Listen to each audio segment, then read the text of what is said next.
Meu Senhor e meu Deus, creio firmemente que estás aqui, que me vês e que me ouves. Adoro-te com profunda reverência, peço-te perdão dos meus pecados e graça para fazer com fruto este tempo de oração. Minha Mãe Imaculada, São José, meu Pai e Senhor, anjo da minha guarda, intercedei por mim. Se não sabias, vou explicar. As leituras dominicais têm um ciclo de 3 anos, o ano A, B e C. No ano A lemos o Evangelho de Mateus, no ano B o de Marcos e no ano C o de Lucas. Nós estamos no ano B e, portanto, estamos agora no início do Evangelho segundo São Marcos. E hoje quero convidar-te a fazer comigo uma leitura orante do Evangelho da Missa, deste 4º domingo do tempo comum. Convido-te a fechares os olhos, desde que não estejas a guiar ou a andar de bicicleta, e tentar imaginar o cenário, tentar fazer parte desse cenário. Tu e eu consigamos entender que a palavra de Deus, quando a lemos num clima de oração, quando a ouvimos com atenção proclamada na igreja, é viva e eficaz. E o próprio Deus serve-se daquilo que foi escrito há tantos anos para nos dizer, a ti e a mim, coisas muito atuais e pertinentes para a nossa vida. Começamos. Naquele tempo, estava Jesus na cidade de Cafarnaum. Cafarnaum é uma cidade à beira do mar da Galileia, que na verdade é um grande lago. Hoje em dia não é habitada, são ruínas, tem uma zona de museu. Estão lá as ruínas de uma sinagoga, esta onde Jesus vai estar para entrar, e também as ruínas onde seria a casa de Simão Pedro. Construíram uma igreja por cima, mesmo à beira do lago. E podemos ter a certeza de que Jesus esteve ali. Não sabemos se foi aqui neste quadrado ou naquele ali, mas que a paisagem era esta, que o lago era este, que as montanhas que se vêem do outro lado do lago são as que lá estão. E então ajuda-nos muito a perceber o realismo do Evangelho. Jesus, ajuda-me a ter consciência de que tu vieste verdadeiramente à terra, que estiveste em Cafarnaum, mas ajuda-me também, Jesus, a perceber que, embora de modo diferente, também estás aqui agora, que eu posso realmente falar contigo e podes ouvir-me, e que posso eu também ouvir-te quando tu me falas. Continuamos o Evangelho. A um sábado, entrou na sinagoga e começou a ensinar. O ministério de Jesus, a sua missão, inclui ensinar. Ele tem que revelar aos homens aquilo que quer revelar, sobre Deus, sobre Ele mesmo, não é? Que é o Deus Filho, sobre o plano de Deus para nós, sobre o modo como nós devemos participar nesse plano de Deus, esta adesão ao Evangelho, pela fé, pela conversão pessoal. Portanto, Jesus começa por ensinar. E é uma missão que a Igreja continua, que recebe do seu Mestre e continua a fazer ao longo dos séculos. Anunciar a verdade. As pessoas não podem acreditar em Cristo se não o conhecem. E não podem conhecê-lo se não forem ensinadas acerca de Cristo e daquilo que Ele nos vem ensinar. O ensino é algo fundamental. Em particular, aqueles que têm filhos e filhos mais novos têm a grande e belíssima responsabilidade de fazer o mesmo que Jesus fazia, fazer aquilo que a Igreja faz. Na verdade, os pais cristãos são membros ativos da Igreja e estão a evangelizar os filhos ao ensinar-lhes as coisas de Deus. Senhor Jesus, peço-te que me dês uma grande sede de te conhecer, de conhecer melhor os teus ensinamentos, o Evangelho, que eu saiba de trás para a frente, de frente para trás, que eu conheça bem aquilo que tu vieste dizer-nos, para que possa também, por minha vez, não só aproveitar dessa verdade e acreditar mais em ti, e confiar mais em ti, amar-te mais, mas também dar-te a conhecer com maior eficácia. Entrou na sinagoga, começou a ensinar, e diz o Evangelho a seguir: todos se maravilhavam com a sua doutrina, pois os ensinava como quem tem autoridade e não como os escribas. Os escribas eram os especialistas na lei, na Sagrada Escritura, e ensinavam aquilo que estava escrito na lei. Havia uns que ensinariam melhor, o dom da palavra, capacidade, e outros menos bem.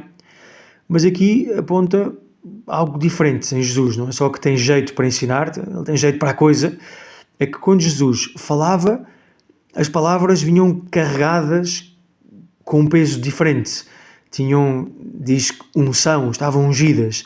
E no Evangelho é chamado autoridade. A palavra grega para autoridade é exousia, que é composta por ex, a partir da, ou da, ousia, substância. Quer dizer que Jesus fala da sua própria substância. Esta é a primeira diferença.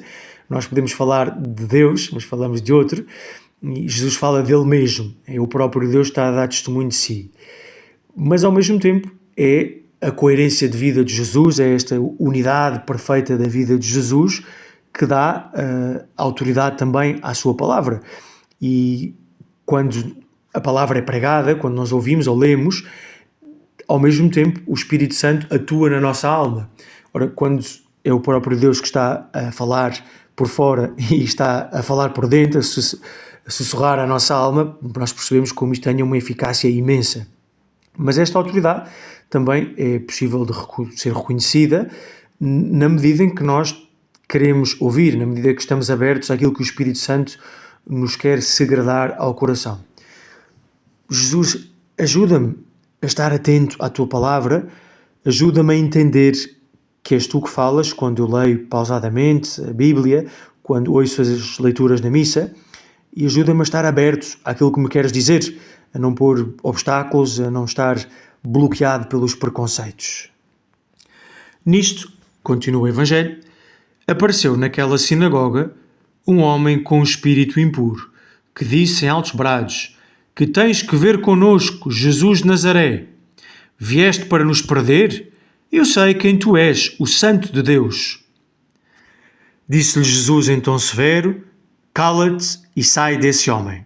O espírito impuro, depois de o ter agitado fortemente, soltou um enorme grito e saiu dele.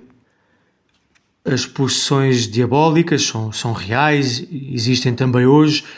Quando Jesus veio eram mais frequentes, talvez, porque o poder de Cristo ainda não estava difundido pela terra, mas estão associadas ao pecado e ao paganismo. O demónio serve-se disso para poder entrar na nossa vida.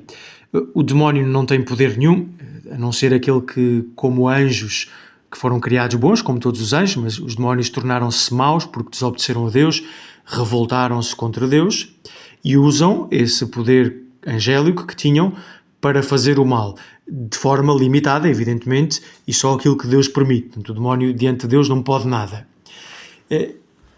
Aqui no Evangelho nós vemos o demónio aterrorizado porque está a ver o seu poder sobre os homens a terminar. Os seus dias estão contados. E quem tem Cristo como Senhor na sua vida, nada tem a temer do demónio. E é o que vemos aqui. O demónio, as outras pessoas ainda não conhecem bem Jesus, não sabem quem é este, vão perguntar, mas o demónio sabe quem é Jesus e há uma palavra de Jesus: cala-te e sai desse homem, ele é obrigado a obedecer. Quando Jesus reina na minha vida, nada tenho a temer, ninguém é mais forte do que o próprio Deus. As pessoas que viram isto, diz o Evangelho, ficaram tão assombrados que perguntavam uns aos outros: que vem a ser isto? Uma nova doutrina e com que autoridade? Até manda nos espíritos impuros e eles obedecem. E logo a fama de Jesus correu por toda a parte, em toda a região da Galileia. O documento Dei Verbum, do Concílio Vaticano II, diz que a revelação divina é feita por obras e palavras e obras, que as duas se implicam mutuamente. As palavras esclarecem as obras e as obras dão testemunho de que a palavra é verdadeira. É o que vemos aqui. Jesus ensina a doutrina verdadeira e, de seguida, realiza milagres e exorcismos que demonstra que ele tem autoridade. Portanto, ajudam-nos a crer. Os milagres também acontecem hoje. Talvez não sejam tão frequentes como nos tempos de Jesus ou no princípio da Igreja. Talvez também aconteçam e nós não nos apercebemos com tanta regularidade. Mas a verdade é que quando Jesus quer evangelizar, recorre, com alguma frequência, a estes gestos extraordinários.